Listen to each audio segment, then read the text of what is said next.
Olá, meus amigos, sejam todos muito bem-vindos de volta a mais uma aula, mais revisão e mais conceitos importantes para a gente tratar. Na aula passada falamos das prestações do INSS e agora eu vou falar de um assunto que também tem a ver aí com algo muito importante, com essas noções preliminares dessa parte mais específica. E eu vou falar, pessoal, do acidente de trabalho, certo? Portanto, um conceito que se aproxima tanto do direito do trabalho quanto do direito previdenciário e que é extremamente importante.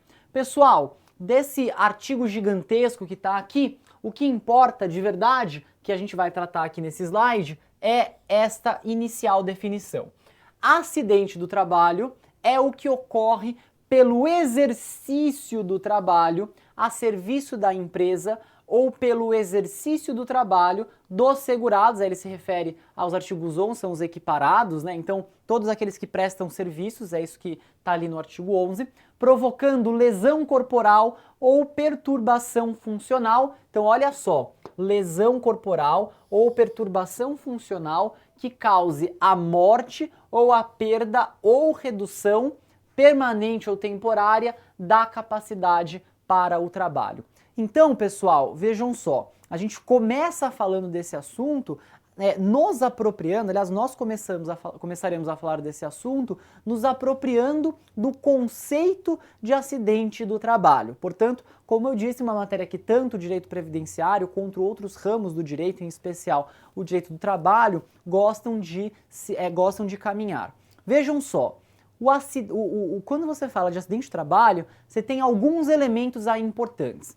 Primeiro, ele ocorre no ambiente de trabalho ou em razão deste ambiente de trabalho, certo? É a primeira coisa. Segunda coisa, ele causa redução, perda da capacidade de trabalho ou morte. Então, ele tem uma consequência danosa, é isso que você precisa entender. Tem o trabalho e tem o dano, certo? E é isso que é caracterizado um acidente de trabalho. Portanto, qual é o norte que a legislação deu para esse assunto? Qual foi o tratamento que a lei entregou para esse assunto? Simples. O que ela disse é o seguinte: a empresa, ela contrata as pessoas e a partir do trabalho dessas pessoas, ela ofere, ela possui, ela ganha lucro, certo? Esse é o objetivo de uma empresa. Por mais que a empresa seja boazinha, a empresa trate bem, não se enganem. O objetivo da empresa, se for uma empresa com fins lucrativos, é lucrar. Se ela não lucra, ela morre. É assim que funciona no mercado. Então veja só, como é que a lei entendeu isso? Se a empresa, ela contrata alguém e aí a pessoa, a partir do trabalho dela, gera lucro para a empresa, ela está assumindo um risco, certo? E a partir desse risco, ou seja, ela tem que cuidar bem dos funcionários, o risco do negócio, né? Então alguém investe, alguém pode ganhar ou perder, faz parte do jogo, né? E aí o que acontece? A pessoa está assumindo um risco, só que ela tende a ganhar com isso. E aí, o que a legislação do trabalho fala assim, o trabalhador, ele é o que se chama de hipossuficiente. O que é ser hipossuficiente? É aquele mais fraco na relação. Pensem numa grande corporação e o empregado. Quem tem mais poder de barganha, quem tem mais chances ali de conduzir, quem ganha mais e quem ganha menos. É muito simples pensar nisso, né? Obviamente a empresa está numa posição de, muitas vezes, é claro, vantagem. E aí, o que a legislação entendeu? Então, nós vamos proteger o trabalhador, nós vamos proteger o empregado da empresa. E aí, vejam só, o acidente de trabalho é aquele, portanto, por isso, né, que ocorre no ambiente ou em função do ambiente do trabalho e que causa algum prejuízo para a pessoa. Perda da capacidade, uma lesão, uma morte, enfim, alguma coisa que a prejudique. E aí, vejam só, nessa hipótese, a empresa se responsabiliza por aquilo que ela causou. Então, é dizer, empresa, então juntando tudo, você tem o lucro com a operação. O empregado, ele é a parte mais fraca dessa relação. Então, se alguma coisa acontecer com ele no trabalho ou em função do trabalho, você vai se responsabilizar pelo menos por uma parte daquele prejuízo que ele teve, certo? Porque você está ganhando e muito nessa relação. Bom, Esse é o conceito interessante do acidente de trabalho. Tem que lembrar também que é um acidente. Portanto, antes de você falar de um acidente, você está falando de um evento inesperado, uma coisa que nenhuma das partes deseja, mas aconteceu, né? Então, o acidente, ele também é um elemento presente. E aí você vê que tem várias consequências em cadeia. Então a empresa, ela se responsabiliza por uma parte, o INSS por outra. Depois, não tem carência em relação ao acidente de trabalho. Por quê? Porque é inesperado. Se você entrou, está protegido e um mês depois aconteceu, o acidente não veio ali com alguma expectativa. É diferente da aposentadoria. Você sabe que com 65 anos, se você contribuir bonitinho, você vai se aposentar. Se der tudo certo, né? Agora, o acidente é uma coisa inesperada. Então, é exatamente esse conjunto de fatores que explicam esse tema do acidente de trabalho, tá? E aí, vamos retomar agora o conceito, vai fazer mais sentido agora. Acidente de trabalho ocorre no exercício do trabalho, veja, a serviço da empresa.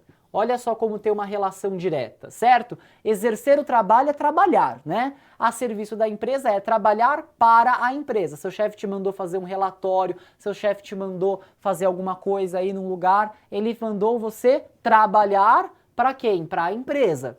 E aí, não só isso, né? Mas também aqueles que prestam serviço, e por conta disso ocorre uma lesão corporal ou uma perturbação funcional. O que é lesão corporal, pessoal? É um termo, parece, né, muito sério, muito chique, né? Mas na verdade, veja, se você caiu, tropeçou, machucou, você teve uma lesão corporal. Então o conceito de lesão corporal não é tão sério assim ou tão grave que só as coisas maiores entram no conceito de lesão corporal. Qualquer lesão corporal. Se você teve alguma consequência, se você se machucou, se você, enfim, veja, teve alguma perturbação funcional.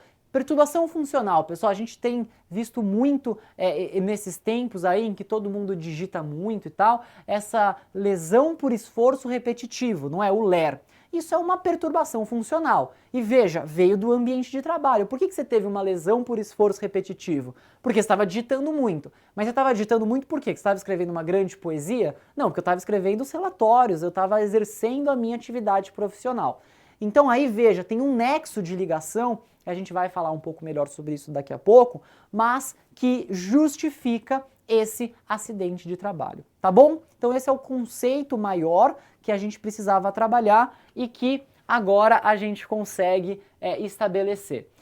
O artigo 20 da Lei 8213, ele diz o seguinte: o que é acidente do trabalho para o direito previdenciário? E aí destaca-se esses dois elementos: doença profissional ou doença do trabalho. No que se diferem? Doença profissional é a produzida ou desencadeada pelo exercício do trabalho peculiar a determinada atividade, e a doença do trabalho é aquela adquirida ou desencadeada em função de condições especiais em que o trabalho é relacionado e que a ele se direcione diretamente. Então, esse aqui, veja, está ligado ao exercício do trabalho. E a doença do trabalho está ligada às condições especiais do trabalho. Por exemplo, pessoal, se você fala do exercício de lesões por esforço repetitivo, você está falando do exercício, porque você teve que exercer isso e por conta desse exercício, que ao longo de vários anos foi se acumulando, você foi tendo lesões por esforço repetitivo, não tendinite, tudo aquilo que fazem parte desse novo rol de doenças modernas. Quando você fala, por exemplo, trabalhou numa carvoaria, por exemplo, a gente já deu esse exemplo no curso, é um ambiente insalubre demais, né? Então o cara vai lá, não tem janela, não tem nada, tem gases tóxicos e tal. Se ele fica doente, é decorrente das condições especiais. Então essa é a grande diferença. Muito bem, uma coisa importante, tá? Nós temos esse conceito de ampliação do momento em que se considera a disposição do empregador. Então, por exemplo, se você estava trabalhando, aí obviamente, né, você está ali no escritório, aí aconteceu alguma coisa, tropeçou, caiu, acidente de trabalho, isso aí é óbvio, né? Você estava ali fazendo uma religação de energia no poste, aí tomou um choque, acidente de trabalho, você está no momento em que você trabalha. Só que hoje em dia o conceito é mais amplo. E veja só, por isso que tem que tomar muito cuidado. Não é só o momento em que você está no escritório, ou está ali uniformizado andando de carro, ou exatamente no exercício profissional. Mas, por exemplo, se você está num período de descanso, você conta. Então, você saiu ali para comer um bolo e foi atropelado. Pois é, saiu para fumar um cigarro, foi atropelado. Não fume o cigarro, né? E não seja atropelado. Você estava a caminho do trabalho e você foi atropelado. Isso é tudo considerado momento à disposição do empregador. E aí você pergunta, qual que é o critério para que uma coisa seja considerada nesta proporção? Veja, é o seguinte, você tem que pensar, e aí se a prova trouxer exemplos, você tem que fazer esse raciocínio, é o seguinte, João foi atropelado enquanto voltava do trabalho. Você fala, isso aí ele falou na aula. Mas extraia o raciocínio que se aplica a qualquer situação que você vai conseguir responder, seja lá qual for a questão da prova. E é o seguinte, imagine, o que você tem que pensar é assim, ele foi atropelado enquanto ia para o trabalho. Aí a pergunta é, ele estaria naquele carro, naquele momento, fazendo aquele deslocamento, se ele não tivesse o trabalho? Obviamente a resposta ali é não. Ou seja, ele estava se deslocando do trabalho para casa e se ele não tivesse aquele trabalho, ele não teria o deslocamento. Isso é óbvio, mas é assim que você responde a todas as perguntas. Toda vez que for afirmativo, aí você tem a grande possibilidade de ter essa relação jurídica. Por exemplo, ele foi atropelado a 3 quilômetros do trabalho porque ele foi atropelado. Desculpe, porque o carro apareceu e pegou ele em cheio. Mas veja, ele estava fazendo uma pausa para o trabalho. Ele estaria fazendo uma pausa do trabalho se não tivesse o trabalho? Obviamente não. Logo, a resposta aí é afirmativa e aí, sem problema, a resposta está dada, tá bom? Bom, aí nós temos esta caracterização da natureza acidentária. Lembra que a gente falou, pessoal, no SAT, que virou RAT, não é? Ou seja, o seguro de acidente de trabalho ou rateio de acidente de trabalho. Lembra que a gente falou uma parte a mais que a pessoa paga para que, em razão, se tem lá ou não muito acidente de trabalho. Então lembra, era 1, 2 e 3, aí pode diminuir 50% ou pode aumentar 100%. Então ela vai variar de meio, que é o mínimo possível. Então, a sua empresa é 1%, mas ela nunca teve acidente, então cai para meio. Ou ela pode ir até 6, ou seja, ela tem o dobro, e aí ela consegue ter essa relação melhor. Veja, tudo isso é calculado em função dos acidentes de trabalho.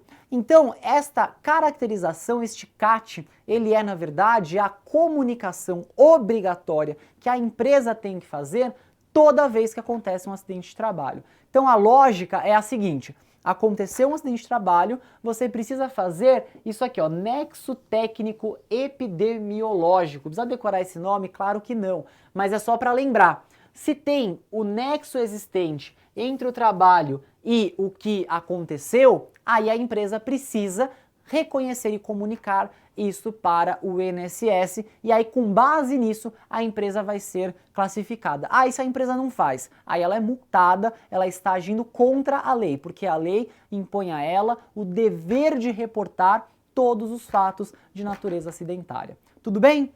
Muito bem, pessoal. Pela aula de hoje é só. Gostaria de agradecer imensamente a atenção de todos. Obrigado, até a próxima aula. Tchau, tchau.